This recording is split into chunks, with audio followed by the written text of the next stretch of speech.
Hello bachcho, let's see this question. This question says the following graph represents the variation of vapor pressure with composition of liquid and vapors of binary liquid mixture. The graph is plotted at constant temperature.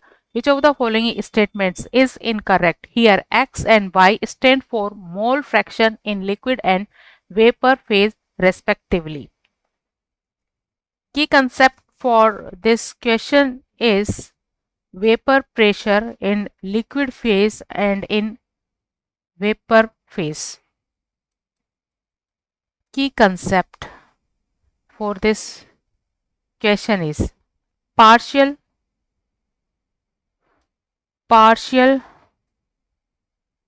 vapor pressure.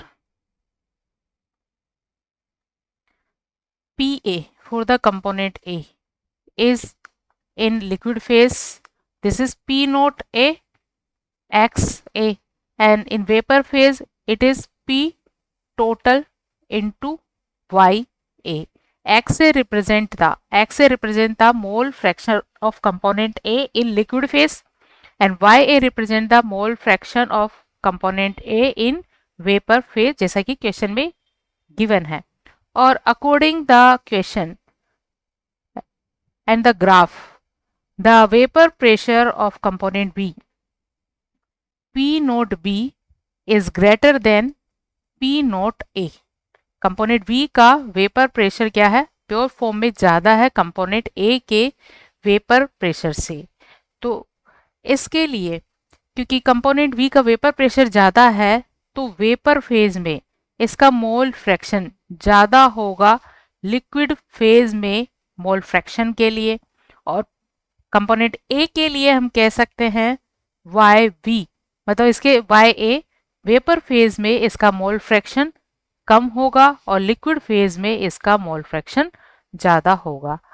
सो इसके according option A जिसमें given है x v is greater than y v is the wrong, and in B x A is less than Y a also wrong, and the C in which x b y a divided by x a y b is greater than 1. ये भी एक wrong statement है और इसको हम explain कर सकते हैं अगर हम p a and p b values को कंपेयर करें.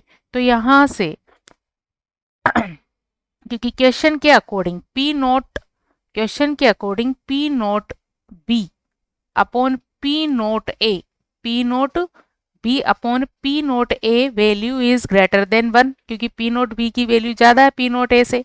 तो हम लिख सकते हैं p naught b divide by p naught a is greater than 1. और यहाँ से पी नोट बी वैल्यू क्या होगी? पी नोट बी वैल्यू होगी P T Y B upon X A upon X B.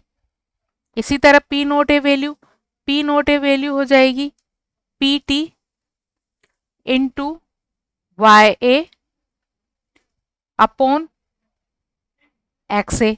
तो एक्स ए यहाँ ऊपर चला जाएगा एक्स ए, तो पी टी और पी टी यहाँ कैंसिल हो गए. तो ये वैल्यू जो कि इक्वल होती है 1 से ग्रेटर होती है. This value is greater than 1 से क्या है? ज़्यादा है. तो ये रिलेशन हमें मिलता है X A Y B divide by X B Y A. ये एक करेक्ट रिलेशन है. तो ये रिलेशन इसके जैसा अपोजिट है, इसलिए क्या होगा? इनकरेक्ट. नेक्स्ट है डी है X A is greater than Y A. तो लिक्विड फेज में कंपोनेंट ए जिसका कि वेपर प्रेशर कम होता है तो लिक्विड फेज में इसका मोल फ्रैक्शन ज़्यादा होता है. It is a correct statement. So incorrect statement related to this question are A, B and C. Hope you understood it well. Best of luck.